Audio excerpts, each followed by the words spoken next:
It's Winnie the Pooh's favorite treat. It's sweet and sticky, and it's all produced by an industrious and intelligent insect whose miniature society is one of the most sophisticated in the animal kingdom.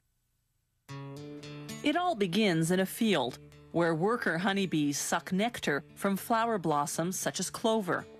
They store it in their honey sac, then return to the hive where other worker bees suck it out and chew it, breaking down the nectar's complex sugars into two simple sugars called glucose and fructose.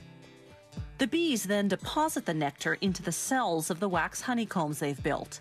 They fan it with their wings until most of its water content evaporates in the warm air of the beehive. What's left is thick and gooey honey. The bees then cap each honey-filled cell with beeswax. That's when the beekeeper steps in. Bees will sting if taken by surprise, so the beekeeper sprays the hive with smoke from burning pine needles, a scented warning that foreigners are about to enter the hive. Inside the hive are wooden frames hanging side by side, each holding a honeycomb. A hive can house hundreds of thousands of bees, all descendants of the prolific grand poobah of beedom, the queen bee. She's the big one in the middle. The queen bee lays up to 2,000 eggs a day, creating the workforce needed to feed and protect the colony. But the beekeeper tricks the colony's defenders. He replaces the hive's cover with a device called a bee escape, which smells like cherries. Bees dislike the scent, so most fly to the bottom sections of the hive. Another warning spray, and the beekeeper removes the bee escape. Now he can escape with the honeycombs.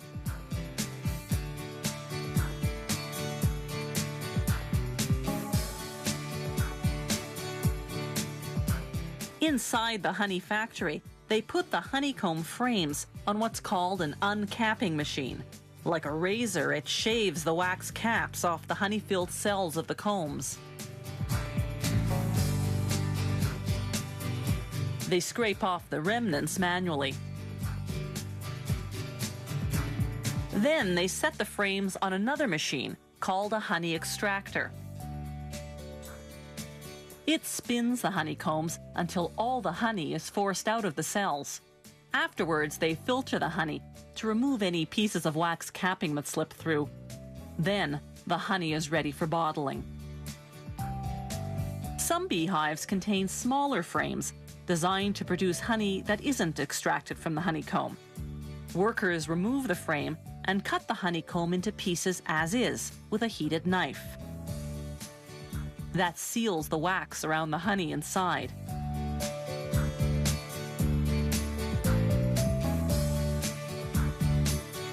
You eat it, wax and all. The beeswax lining of the honeycomb goes to make candles, furniture polish, lipsticks, and other products.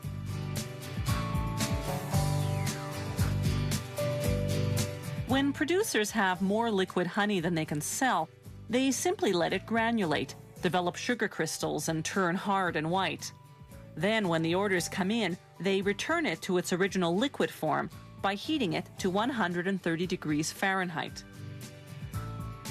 They vacuum clean the jars.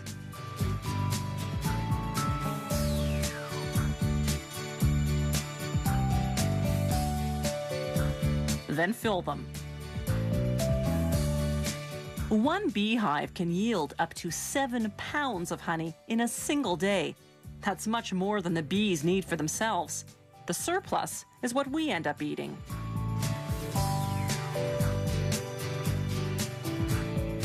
Honey production today is both efficient and humane. For centuries, the only way to harvest honey from hives had been to kill the bees. Then, in 1851, an American beekeeper invented a way to get the honey, yet spare the bees. His method, with the removable honeycomb frames, is the one we still use today.